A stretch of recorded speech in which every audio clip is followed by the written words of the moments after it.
No, you do not have to respect people's political opinions. Here's the truth, and it might be a little controversial to you, but I'm gonna say it anyway. You do not have to respect people's political opinions. Before you yell at me, answer me this. Should we have respected the opinions and ideas of Nazi Germany during World War II? Absolutely not. Their ideas were atrocious. We should not have respected their ideas one bit. But here's the flip side to it. You do have to respect the person, because at the end of the day, to get that person to see your point of view, you have to make them feel respected and safe so that they can trust you and one day come to your way of thinking. They will never see the light if you do not respect them. Never. If you yell at someone, if you curse at them, if you call them names, trust me, they are never going to come over to your point of view.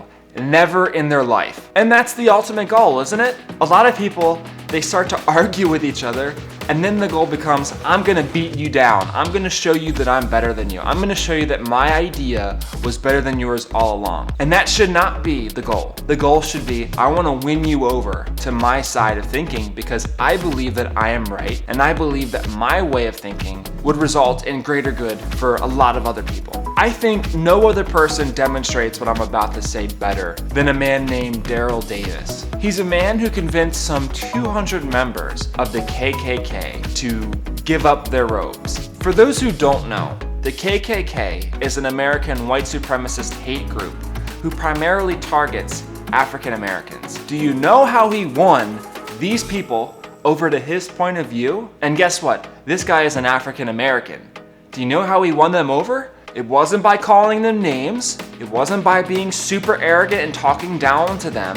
He won them over by treating them with respect. I very much subscribe to this same level of thinking. You do not have to respect people's opinions or ideas, because some opinions or ideas are absolutely monstrous. You do, however, have to respect the other person, because at the end of the day, so they can someday trust you and so they can someday see your way of thinking as well. And that is the goal, to win someone to your way of thinking. Not to beat them down, not to prove that you're better than them, not to have this social thing happen, social hierarchy happening and saying, oh, you know, I'm better than you.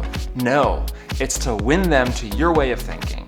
That's the whole point. And before you share this video and say, see, you need to respect me. You need to respect my political opinions. Think about this. Take a look in the mirror. This means that you also need to respect other people. And that's the hard part, especially when you disagree so ferociously. But if Daryl Davis can do it, so can you. Kill them with kindness. I am such a believer in that phrase. Kill them with kindness. Get them over to your way of thinking by being kind, by being considerate, by being respectful to the other person, instead of trying to beat them down. Guys, the worst thing that you could possibly do when trying to get people to see your side is to be hostile. And I understand a lot of people will come at you with hostility when you share your political opinions and views. Have you ever wanted to change your way of thinking because someone came at you with hostility? Never, never ever. This is just as much a video for those people as it is for just a random person walking on the street. Please keep that in mind when debating people. Make sure that respect is still there, because you need to kill them with kindness at the end of the day. And it might take a lot of work, but it's worth it. Time out. Thank you for watching.